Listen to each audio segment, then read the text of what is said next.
वो इंसान की हालत है कि भजन करने को आलसी और भोजन को तैयार, कि भजन करने को तो आलसी है लेकिन भोजन करने को तैयार है। वो मिसाल दास ने कई कई दफ़ा दी कि एक कोई इंसान आया, वो जो आके उन्होंने निमंत्रण दिया उस मोहल्ले से कि हमारे मोहल्ले में, हमारे घर में इस तरह से एक भजन हमने आयोजित किया है, तो आप आइए।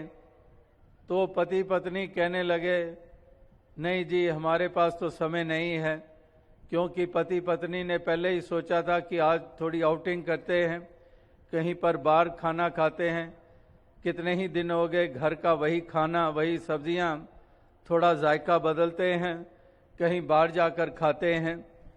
तो जब वो निमंत्रण आया भजन के लिए, तो इन्होंने कह दिया कि बड़ा ज़रूरी काम है, हम नहीं आ पाएंगे।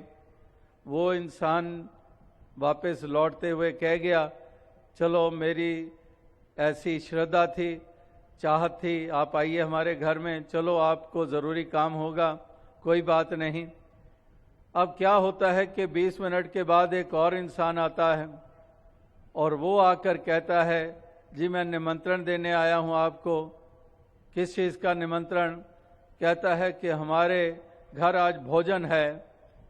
तो भोजन है सुनते ही दोनों की आंख में चमक आ गई कि वैसे ही हमने सोचा था बाहर खाएंगे, वहाँ तो पता नहीं 300-400 रुपया खर्च हो जाना था रेस्टोरेंट में या किसी ढाबे में, ये तो मुफ्त में ही निमंत्रण आ गया।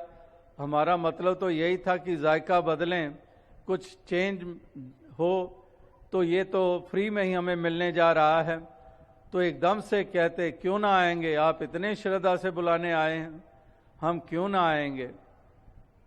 तो एड्रेस लिया और पहुंच गए शाम को वहाँ पर। वहाँ पहुँचे, देखते हैं कि उस घर से एक निकल रहा है, दूसरा निकल रहा है, तीसरा निकल रहा है, बाहर निकलते आ रहे हैं। और उधर जो घर का मालिक बाहर निकला, जो निमंत्रण देने आया था, वो कहने लगा, हाँ भाई साहब आपको भोजन कैसे लगा। तो वो पति पत्नी एक दूसरे की चेहरे की तरफ देखते हैं कि अभी तो एक पानी का गिलास भी नहीं मिला और ये जनाब पूछ रहे हैं कि भोजन आपको कैसे लगा। अभी सोच ही रहे हैं तो आगे से वो घर का मालिक कहते हैं कि कितना अच्छा भोजन था, वो कितना सुर में गा रहा था, कमाल का भोजन था, परमात्मा का कितना गुणगान। तो बात ये निकली कि वो जो निमंत्रण देने आया था वो बंगाल से था और वो भजन को भोजन कहते हैं। तो उस भ्रम में आ गए कि शायद ये भोजन के लिए हमें बुलाने आए हैं। वो बंगाली वो भजन के लिए ही निमंत्रण देने आया था, जैसे पहला वो सज्जन आया था, लेकिन वो भाषा और उच्चारण के उस भ्रम में आकर इन्होंने सोचा कि भजन का इन्विटेशन है और चल निकले उस तरफ। तो कहने का भाव क्या है, इसी से ही वो पंक्ति बनी कि भजन करने को आलसी और भोजन को तैयार। कि एक भजन करने को आलसी है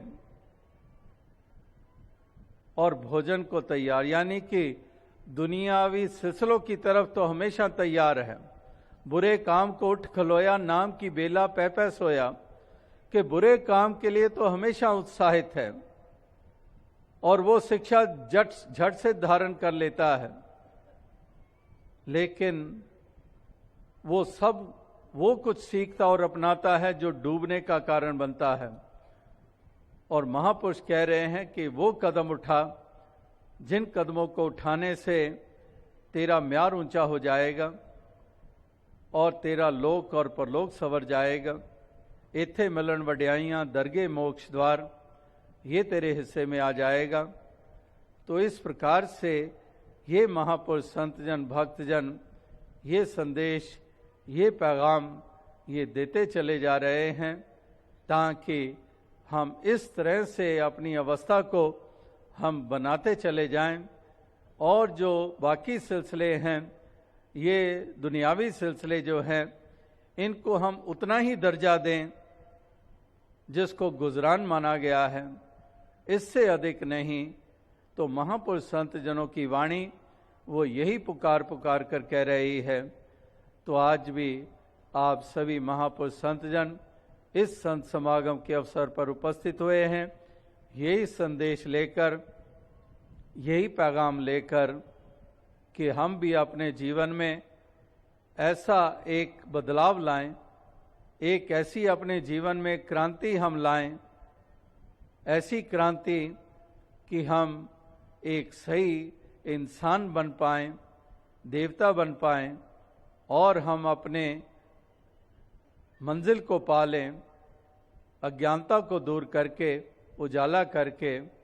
इस प्रकार से ये एक क्रांति जो है ये हमारे जीवन में ये घटित हो जाए, हर किसी के जीवन में ये घटित हो जाए, यही अभिप्राय है ऐसे आयोजनों का और महापुरुषों संतों के देन का।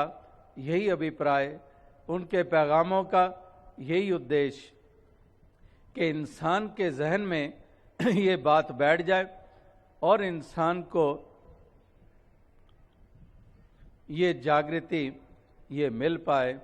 ऐसी ही शुभकामनाएं होती हैं भक्त के हृदय में।